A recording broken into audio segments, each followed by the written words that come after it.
Alright, so now it's going to be song 3 on the EP. This one is Death House. And if you don't know already, I'm releasing an EP this Sunday, so like 8/14. I'm just going to be recording myself going over just the raw Ableton files of all 4 songs on the EP. This is the 3rd song on it.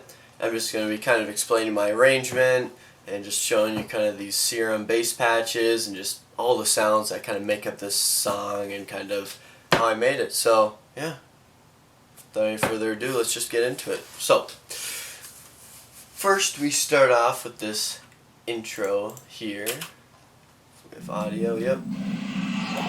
So this is just a lot of weird like pads, atmospheres, SFX type shit like that.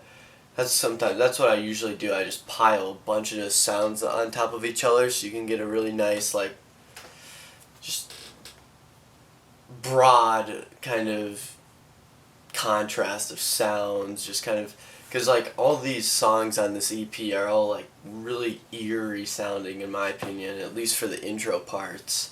So I was trying to continue that vibe and just put a bunch of like weird drones and shit on top of each other just to kind of set the vibe right away for this song. And this one isn't even that long either, so it's like a really fast paced one. And it's at 126, one of the highest BPMs on the EP. Actually, one song 140, 128, 126. So we get right into the build here.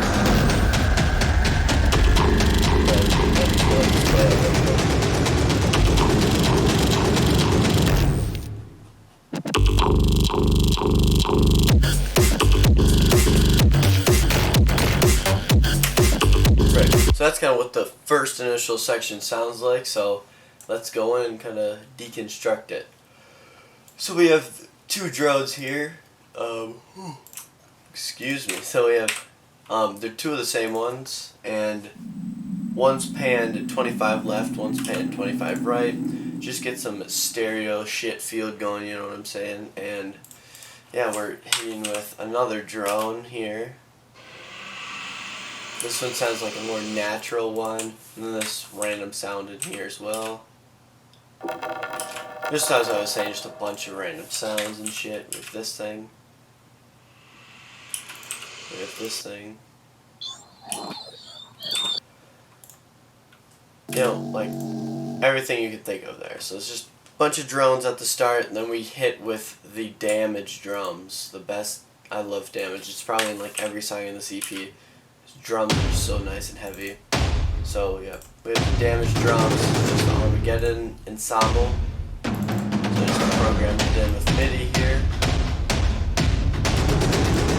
That's really what I use for my build. And then I have, excuse me, and then I have, this is another instance of Kontakt. I just had to freeze and flatten it because for some reason,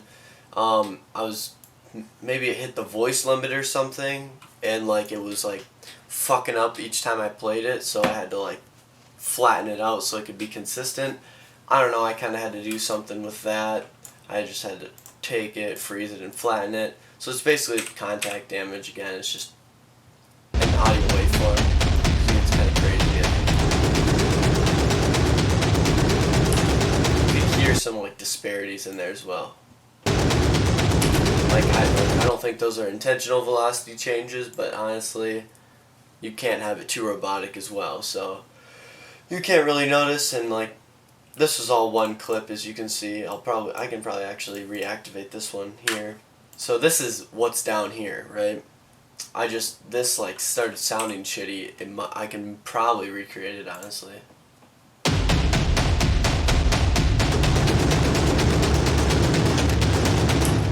See all those weird disparities there, and that's not MIDI sequenced in. So I don't know what was going on there. Honestly, probably clipping, because it's clipping the shit out of it, but I don't care. Sounds cool. So we have that build, really simple build up there, like very little elements, just some drums and some fucking random drones and effects. We have this build up here. I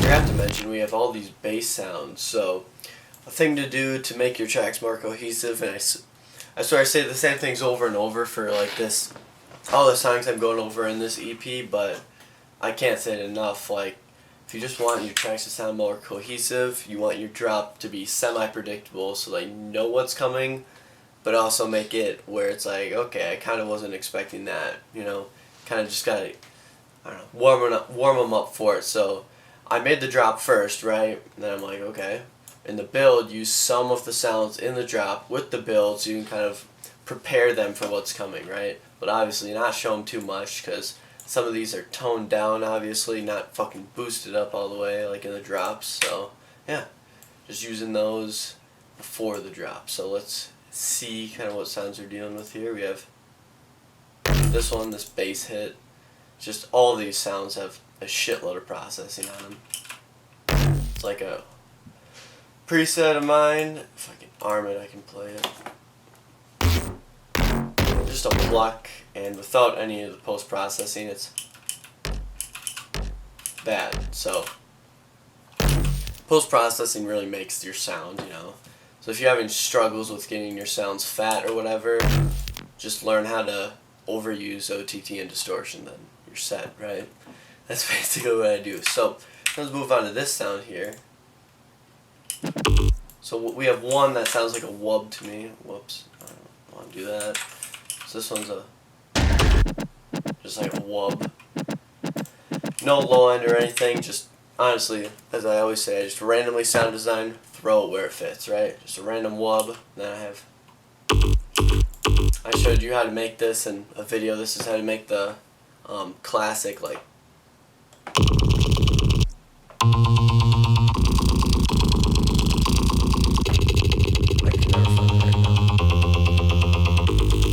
it's like how to make a Death Pack bass, right? Just formatted, and yeah, just always throw that in there because it's nice to have that ear candy shit like Death Pack does.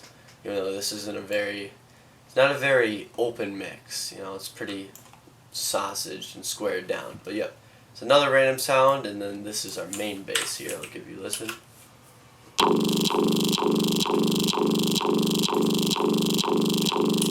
Right, and this is also using Formant filters to get that kind of gurgly mouth vibe with it, so you get the arm it.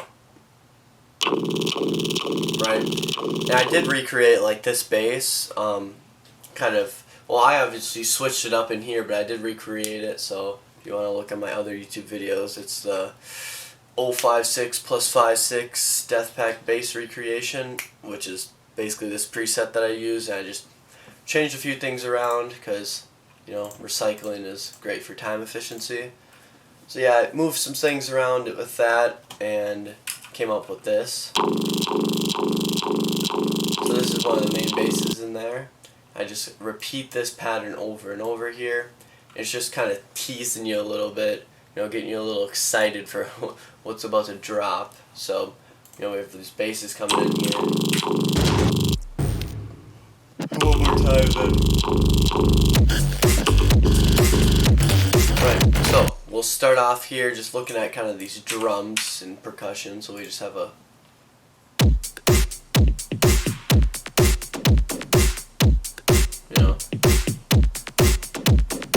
you could just honestly play this fucking drum loop at any house show and someone would vibe to it because, you know, groovy loop.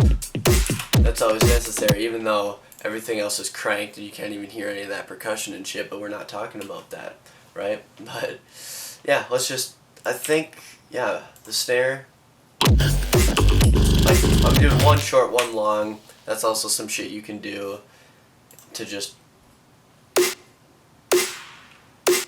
honestly, it's just these little subtle things that if you just do them subconsciously, then it just adds a nice little flair to your track. So not really the most complex, you know, just kick snare, 126, you know, with some percussion loops, right? I also forgot we have a hi-hat loop. Can't have a housey song without, you know, nice catchy hi-hat loop like this. Let me try to bring in, not the whole group, but yeah, that's what we're sounding like for kicks. So that's like all the drums for this whole track area here. Then I'll just solo this bass group here. So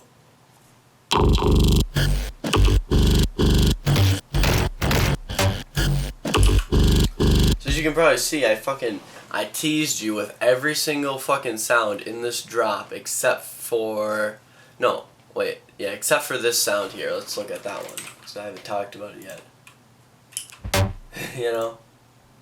Wow, very important sound. But yeah, it's just honestly, as I always say, it's just how to recycle one sound into something totally different and fresh super quick. So I take a pluck, and I'm like, okay, I want it higher. Boom, up 2 octaves, whole different sound. I just added that, you know, fill in some more space, you know, do what you needed to do. And yeah, I also didn't go over this. This is like a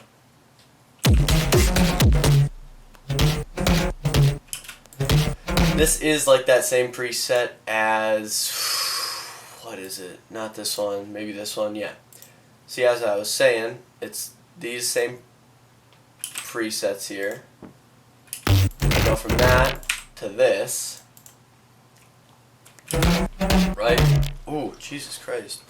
But I can go from like a sound just like that to a sound like that in a number of seconds, you know, just changing a few things up from a preset still makes it all cohesive with each other, but it's just super efficient way to work. Just being able to change the whole character of a sound from like just kind of a bass thing like this. So we can look at this one and like look at this one, and only a few things change, but the whole character changes with it, right? We only change a few things in there, but it changes the whole character. Super quick way to work. So yeah, that's what I'll do. Usually if I need more basses, I'll just take one that's in the ballpark, duplicate it, and be like, okay, so I have this vision, just change a few things, boom, done already. You know, you don't have to go reinitialize and everything. So yeah, so I think that's really all for the new basses in here. I don't know if I went over this one yet. So I think this would sound familiar if you ever listen to Fractals. And all I got is this sound, and I think I just put it through a Acid Kicker preset on fucking Rift. Just get that nice like little juicy vibe with it, right? That's another thing. Boom. Just do. I literally just Control D. Boom. Went in here, deleted everything before, put a new preset on, whole different sound. You know, super easy like that. And that's basically it. We do. I'll just solo this whole group. We can just take a listen to what it sounds like. Show you my side chain action here. And I always do it by utility, just because I really like, I don't know, I guess force of habit honestly, but I like being able to kind of shape my own flow shapes, not have to deal with like triggers and stuff. Just what I've always done is probably from my FL days as well. I'll do an automation side chain, but yeah, let me go back. Let me start off here. Well, let me play the end of this. Then I was thinking, I was like, okay, there's a lot going on in this song. We need a little break here. And this makes me think of like a wasteland industrial type vibe.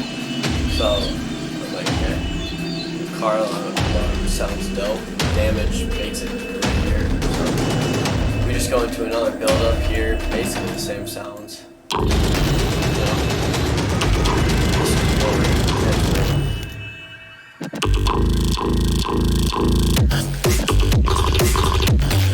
We introduced one new sound in this drop, alright?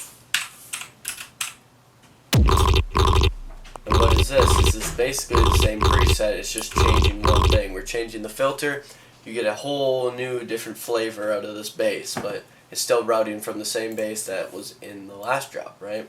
So we can go back, take a listen here, this bass, right?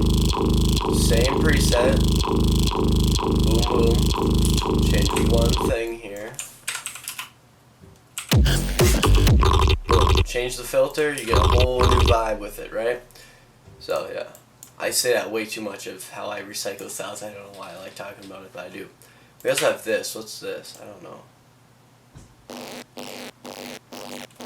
I don't know what the fuck that's in there, but it's in there. Yeah, we have this bass here that kind of starts it off. Kind of a shitty bass in my opinion, but yeah. But most everything else stays the same for the second drop, as traditional and similar throughout, but then we have a nice little change here. Nice little intermission. Bullshit. Then we kick it up here. We get also a BPM jump as well. We go from 126 to 130, which I always like changing BPMs in my song because, you know, you gotta get that energy up, you know.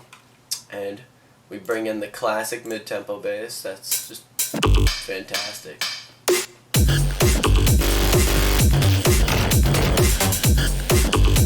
This goes held over here.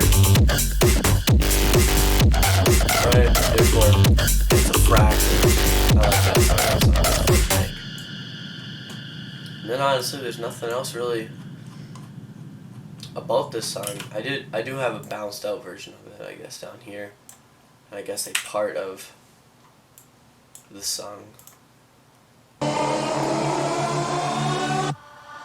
Just listen. I don't know why that's there, but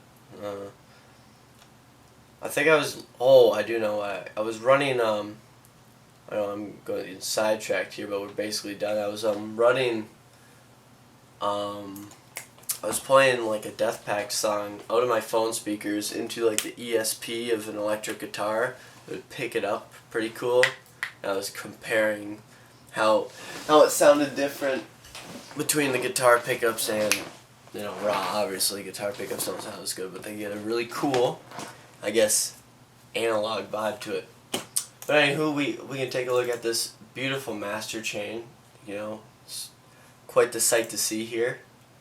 1, not 2, not 3, not 4, not 5. 5 ozones here. All picking away at those peaks so I can get to what loudness am I dealing with here. Let's see.